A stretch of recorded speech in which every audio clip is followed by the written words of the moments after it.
In June 1941, at a meeting with his ally dictator Benito Mussolini, Hitler referred to the people and political system of Switzerland as the moral enemies of the new Germany.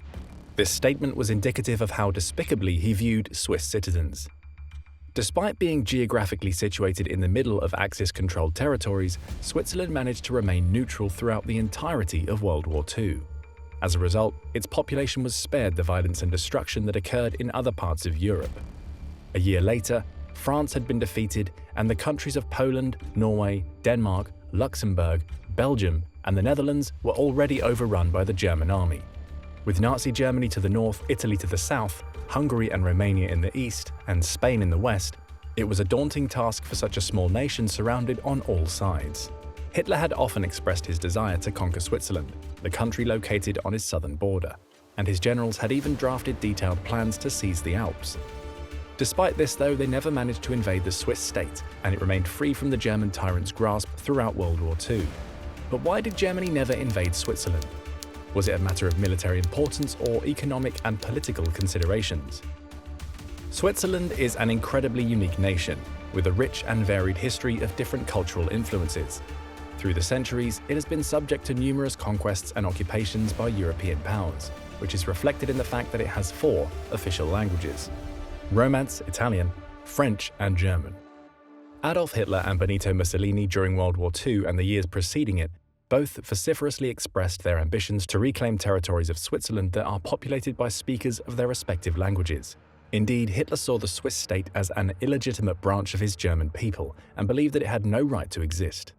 Despite the fact that Germany's leader Adolf Hitler had declared his intention to respect Switzerland's neutrality on June 25, 1940, the very same day France fell under Nazi control, Germany started to develop a plan known as Operation Tannenbaum, which aimed at invading the neighboring country. In an effort to expand the Third Reich's territory, Hitler would launch a major attack on Switzerland with Italian forces. This involved spending up to 500,000 soldiers in addition to heavy airstrikes from the Luftwaffe. In preparation for the attack, Heinrich Himmler held numerous meetings and discussions about who would take control of Switzerland once it had been occupied. The plans for the invasion of Switzerland were formulated but never actually implemented. This is largely attributed to the challenging nature of the terrain in this country, with its rugged mountains and steep valleys that make it a much more difficult target than any other European countries. Additionally, the Swiss had an extensive system of fortifications scattered throughout their countryside. The Swiss government was also well prepared for potential conflicts and had put considerable resources into their military budget in the 1930s. This allowed them to equip their soldiers with some of the most advanced weapons available, such as the K-31 rifle, which was widely regarded as superior to its German counterpart, the Kar-98K. The country also invested in fighter aircraft, such as the MS-406 Insomnia, which was manufactured under contract at this time. In addition to possessing high-quality weaponry, a vast majority of Swiss men had received military training from a young age, making them extremely capable and adept warriors should war break out. Henri Gouache, the general in charge of the Swiss armed forces during World War II, raised the conscription age up to 60. He had a contingency plan in place to protect his country from a possible invasion, despite being at a major disadvantage when compared to the powerful forces of Hitler's Wehrmacht. His strategy was to leave the cities and flatlands exposed to Germany and instead mobilize his army towards the Alps. This territory held a unique strategic value, as its mountainous terrain and dense forests made it extremely difficult for the Axis powers to use their tanks and air support. This meant the Swiss soldiers were in an advantageous position to utilize guerrilla attacks, taking advantage of their familiarity with the area to remain hidden and launch surprise attacks on any invading forces. Even if the conquest had been successful, it's thought that resistance movements in the Alps would have necessitated Germany to keep a substantial number of troops there. This is believed to be the primary reason why Hitler never went ahead with his original plan. He must have been aware that such a costly venture would not pay off. It became increasingly clear that Switzerland did not have a great strategic value to justify the amount of resources being mobilized for its defense. As a result of this realization, the Axis powers began to focus more attention on their struggles against Britain and the Soviet Union. Many specialists and historians have posited that this may not have been the only reason behind the non-invasion of Switzerland. Indeed, considering the fact that Napoleon had managed to prevail over the Alps and conquer Switzerland, one might wonder why Hitler, who had at the time seemed largely unstoppable due to his successes in the Balkans and Greece. Many authors have argued that Nazi Germany deliberately chose not to attack Switzerland due to its neutrality being beneficial in terms of a potential alliance with the Axis powers. Swiss sociologist Jean Ziegler noted this particular viewpoint, stating that Hitler was crazy, but not crazy enough to attack his own banker. However, what is often not taken into account is the fact that Switzerland had also declared their neutrality at the start of World War II and had committed to an official policy of non-belligerence. During World War II, the Third Reich had a vast amount of money and gold stored away in Swiss banks for safekeeping.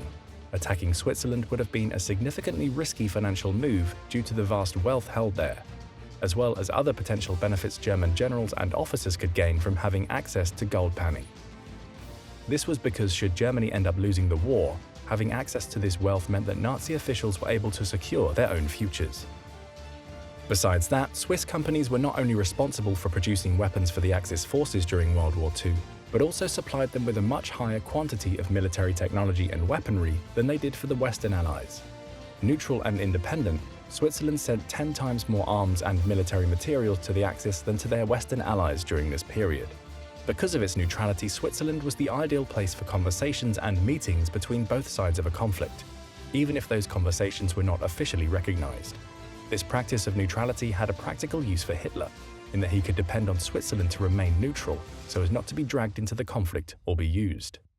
The Tannenbaum operation was a move that could have been extremely counterproductive, as it would have required massive resources which Germany did not possess. Furthermore, even if the invasion had gone as planned, it could still have resulted in disastrous political and economic repercussions. The plan of invading Switzerland started to fade out in 1943 following the surrender of fascist Italy. Nonetheless, the Swiss government's role in this wartime period is still being studied and discussed today because of its close ties with Nazi Germany. Despite these relations, Switzerland managed to stay independent and neutral throughout the war. But had it been defeated by Germany, Switzerland would have undoubtedly suffered a great deal from a potential invasion. A well-known song sung by the Wehrmacht held Switzerland as an example for what could happen if Germany took control. Switzerland is a porcupine that we will have for dessert, then we'll go for the whole wide world and bring us Roosevelt. But now, many people are left wondering what kind of outcome there would have been if Germany had proceeded in its invasion of Switzerland during World War II. Would it have caused more harm than good to Hitler's cause, or even completely changed his path altogether? We hope you enjoyed our video. Please leave a comment down below with your thoughts, and don't forget to like it. Subscribe to the channel as an offering to the gods of the algorithm, and we'll see you in the next one. Thanks for watching.